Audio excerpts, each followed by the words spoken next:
Friends, మీరిప్పుడు చూడబోయే కోట ఒక దెయ్యాల కోట. ప్రపంచంలో చాలా పాడుబడిన కోటలు ఉన్నాయి. అయితే ఈ కోట మాత్రం వాటన్నిటిలో ప్రత్యేకమైంది. ఈ కోటలో దెయ్యాలు ఉన్నాయని ఎంతలా నమ్ముతారంటే సాయంత్రం 6 దాటిన తర్వాత ఈ కోటలోకి గవర్నమెంట్ ఎవరిని అనుమతించదు. ఈ చుట్టుపక్కల ప్రాంతాల వాళ్ళు కూడా ఈ కోట వంక చూడాలంటే భయపడతారు. ఎందుకంటే ఈ కోటలోకి పగటిపూట వెళ్లాలంటేనే భయపడతారు. అలాంటిది అంత సాహసం చేసే ధైర్యం ఎవరికీ లేదు. ఈ కోటలోకి వెళ్లిన వాళ్ళకి పగటిపూటే ఎన్నో భయంకరమైన అనుభవాలు అయితే ఎదురయ్యాయి. ఆ కోటలోకి వెళ్లిన టూరిస్టులకి ఆ కోటలో తమరిని ఎవరో వెంటాడుతున్నట్టు అడుగులు చెప్పుళ్ళు, లేదా ఒక్కొక్కసారి వాతావరణం చల్లగా ఉండడం, అలాగే తమ చెవుల్లో ఎవరో గుసగుసలాడటం వంటి అనుభవాలు వారికి ఎదురయ్యాయని వాళ్ళు చెప్పారు. అలాగే కొన్ని నీడలాంటి ఆకారాలు తమ వెంట పడుతున్నాయని, తమకు వెంటనే కనపడి మాయమైపోయాయని కూడా చెప్పారు. ఈ కోట చరిత్ర గురించి తెలుసుకుంటే 17వ శతాబ్దం వరకు ఈ కోట అన్ని కోటలలాగే ఎంతో సుభిక్షంగా ఉండేది. ఆ తర్వాత సడన్ గా ఏమైందో తెలియదు గానీ ఈ కోట నిర్మానుష్యం అయిపోయింది. ఈ కోటలో నివసించే వాళ్ళంతా ఈ కోటను వదిలి బయటకు వెళ్ళిపోయారు. అయితే ఈ కోట ఇలాగా దెయ్యాల కోటగా మారడానికి 2 కారణాలు అయితే ఉన్నాయని ఇక్కడ స్థల పురాణం అయితే చెప్పింది. అందులో ఒకటి గురు బాలానాథ్ శాపం. ఈ కోట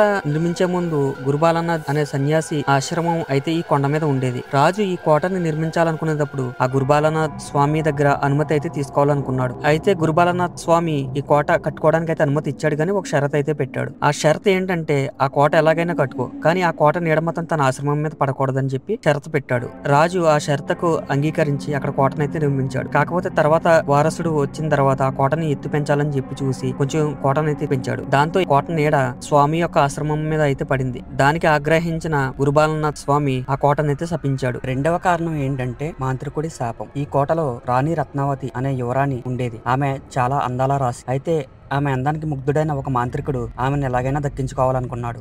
దాంతో తన మాయను ఉపయోగించి ఒక అత్తర్ని అయితే తయారు చేశారు. ఈ అత్తర్ ఎలా పనిచేస్తుందంటే ఈ అత్తర్ చల్లుకుంటే ఆమె ఆ మాంత్రికుడు వెనకాల పడుతుందని అతను ఆలోచించి ఆ అత్తర్ని అయితే తయారు చేశాడు. ఆ అత్తర్ని యువరానికి బహుమతిగా పంపాడు. ఆ మాంత్రికుడి పన్నాగం తెలుసుకున్న యువరాణి ఆ అత్తర్ సీసాను తీసుకెళ్లి ఒక బండరాయి మీద విసిరి కొట్టింది. ఆ అత్తర్లో ఉన్న మాయ ప్రభావంతో ఆ బండరాయి దొర్లుకుంటూ మాంత్రికుడి వైపు వెళ్లి మాంత్రికుడిపై పడింది. దాంతో ఆ మాంత్రికుడు చనిపోయే ముందు ఆ యువరానికి ఆ కోటకి అయితే శాపం పెట్టాడు.